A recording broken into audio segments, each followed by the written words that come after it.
है देश की राजधानी दिल्ली का, जहां रुक रुक कर बारिश तो हो रही है, लेकिन ये शुरुआती बारिश ही जानलेवा साबित हो गई है। अब आपको ये बताएं, नई दिल्ली रेलवे स्टेशन के पास एक महिला की करंट लगने से दर्दनाक मौत हो चुकी है। देखिए, महिला भोपाल शताब्दी ट्रेन पकड़ने स्टेशन आई थी और स्टेशन परिसर में काफी पानी भरा हुआ था और पानी ज्यादा होने की वजह से उसने पास के एक बिजली के खंभे को पकड़ लिया और हादसे की शिकार हो गई।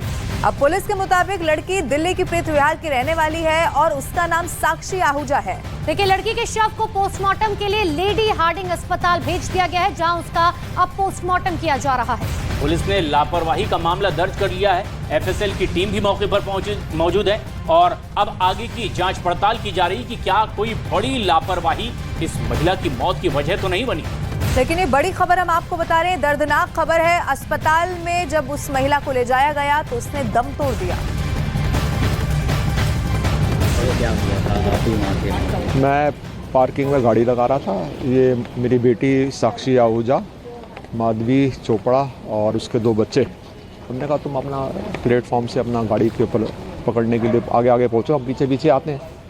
जैसे जैसे वो पहुँची वहाँ पर, थोड़ी देर में इसी मेरी बेटी का फ़ोन आ गया, पापा आप जल्दी काटो, गाड़ी को वहीं छोड़ दो जहाँ पर भी खड़े हो, मुझसे गाड़ी मत पार्क करो आप। साक्षी को कुछ हो गया, साक्षी एकदम गिर गई है नीचे, बाकी मुझे कुछ होश नहीं है। फिर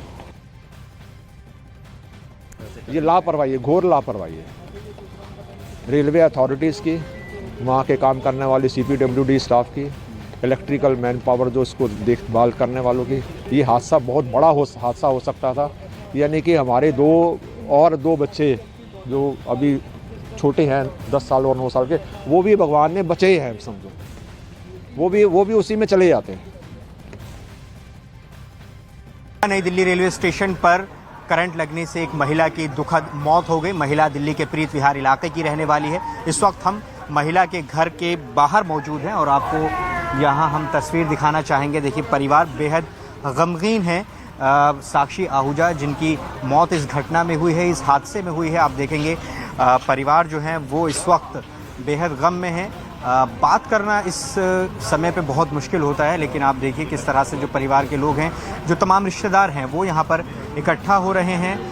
दरअसल जो जानकारी मिल रही है वो ये कि परिवार साक्षी आहूजा अपने परिवार के साथ यहाँ से दिल्ली से नई दिल्ली रेलवे स्टेशन से चंडीगढ़ जा रही थी। वंदे भारत एक्सप्रेस के ज़रिए उनको जाना था, लेकिन उससे पहले ही जब वो नई दिल्ली रेलवे स्टेशन पहुंची तो वहां पर करंट लगने से उनकी मौत हो गई और बहुत दुखद हादसा ये सामने आया है। और अभी आप देखेंगे घर के बाहर तमाम जो रिश्तेदार हैं वो यहाँ पर इकट्ठे हैं। आप देखिए किस तरह से गम में हैं परिवार के लोग और इस हादसे के बाद उन्हें यकीन ही नहीं हो रहा है। जो घर में जो महिला थी वो तमाम जो काम थी वो करके यहाँ से गई थी, हाउसवाइफ थी। उनके पति बताया जा रहा है कि वो इंजीनियर हैं, गुड़गांव में जॉब करते हैं। परिवार यहाँ पर इसी इमारत में 2nd फ्लोर पर उनका घर है और यहाँ फ़िलहाल आप देखेंगे परिवार के लोग मौजूद हैं। और सीधा रुक करते हैं, इस वक्त जावेद मंसूरी प्रीत विहार दिल्ली से हमारे साथ जुड़ चुके हैं। जावेद, ये बहुत गमगीन कर देने वाली खबर है। परिवार की स्थिति बिल्कुल अभी ठीक नहीं होगी, लेकिन उनकी तरफ से और क्या कहा जा रहा है, क्योंकि आरोप ये भी है कि लापरवाही बहुत बड़ी हुई है। वायर भी तस्वीरों में नजर आ रहा है कि खुले हुए थे। देखिए, हमारी मौजूदगी इस वक्त प्रीत विहार में साक्षी आहूजा के घर के बाहर है, जहां अब से थोड़ी देर पहले साक्षी का शव यहां पर पहुंचा है। साफ तौर पर जो परिवार के लोग हैं वो लापरवाही का आरोप लगा रहे हैं अथॉरिटीज़ पर और इंसाफ की मांग कर रहे हैं। अभी यहाँ पर आपसे थोड़ी देर बाद अंतिम संस्कार की प्रक्रिया जो है वो पूरी की जाएंगी, लेकिन परिवार और तमाम जो रिश्तेदार हैं साक्षी आहूजा के, वो यहाँ प्रीत विहार के इस घर में अभी मौजूद हैं। जो साक्षी आहूजा का शव है वो भी यहाँ पर मौजूद है। जिस तरह से नई दिल्ली रेलवे स्टेशन की तस्वीरें सामने आई वो हमने देखा कि वहाँ पर लापरवाही सामने दिख भी रही थी, चूँकि वो जो पोल था उसके आसपास वायर्स जो थे वो खुद तस्वीरों में हमने दिखाए अपनी रिपोर्ट्स में, वहाँ पर किस तरह से सामने आए। देखिए 7 लोग साक्षी के साथ थे। आप समझिए कि साक्षी के साथ ये हादसा हुआ और लोग भी इस हादसे की जद में आ सकते थे। जिस तरह से जो साक्षी के परिजन हैं वो इस बात को कह रहे हैं कि बड़ा हादसा हो सकता था और अभी परिवार जो है वो यहाँ पर मौजूद है, तमाम परिजन यहाँ पर मौजूद हैं और लगातार वो इंसाफ की मांग कर रहे हैं। जी और जावेद, सबसे महत्वपूर्ण बात यह है कि राजधानी दिल्ली का यह हाल पहली बार नहीं है।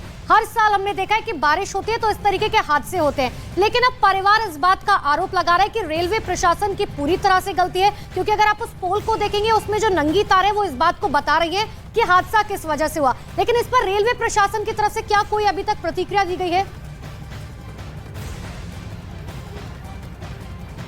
देखिए जो रेलवे के CPRO हैं उनकी तरफ से एक वर्जन ज़रूर सामने आया है, लेकिन जो परिवार है वो साफ तौर पर रेलवे की जो लापरवाही है उस पर सीधे तौर पर आरोप लगा रहा है। आप तस्वीरों में अगर हम थोड़ा सा और नज़दीक से जाने और दिखाने की कोशिश करें और अगर बात कर पाएँ परिवार से, सर आप बताइए क्या कहना चाहेंगे? बहुत हमें मालूम है बहुत गम में है, दुख में है, लेकिन फिर भी इस हादसे पर क्या प्रतिक्रिया आपकी? हमारे मैं दीवानचंद गोयल D137 में रहता हूँ। ये जो हादसा हुआ है ये 122 नंबर है, मेरा इसके पीछे है। हाँ, क्या कहना चाहेंगे सर आप? ये बहुत ही है कि इतना D ब्लॉक में जो दर्दनाक हादसा हुआ ये आज तक हमने इतना दर्दनाक हादसा नहीं सुना, और वो भी गवर्नमेंट की रेलवे स्टेशन पे पार्किंग में इतना बड़ा हादसा। जो अधिकारी अभी भी बैठे हुए हैं उनकी कोई रिस्पॉन्सिबिलिटी नहीं है। अब जवाबदेही तय करने की बात। यस जवाबदेही, रेलवे की जवाबदेही है ये। रेलवे मिनिस्टर को भी यहाँ पे आना चाहिए और उनको अफसरों को यहाँ पे आना चाहिए। इतना बड़ा हादसा ये D ब्लॉक में हुआ है। कितनी एज है? 35 साल, छोटे छोटे बच्चे हैं, बुजुर्ग सास ससुर है उनके, क्या बीत रही है। पूरा विलाप इतना चल रहा है यहाँ पे, पूरा प्रीत विहार इकट्ठा हुआ पड़ा है। चारों साइड से लोग आगे सुन के, जिसने भी सुना वही चले आए यहाँ पर। जी बिल्कुल, और ये तकलीफ उनके परिजनों की, उनके की पता चल सकती है, लेकिन एक बड़ी लापरवाही का ये आरोप लग रहा है। लापरवाही का मामला भी पुलिस ने दर्ज कर लिया है, आगे की कार्रवाई की जा रही है।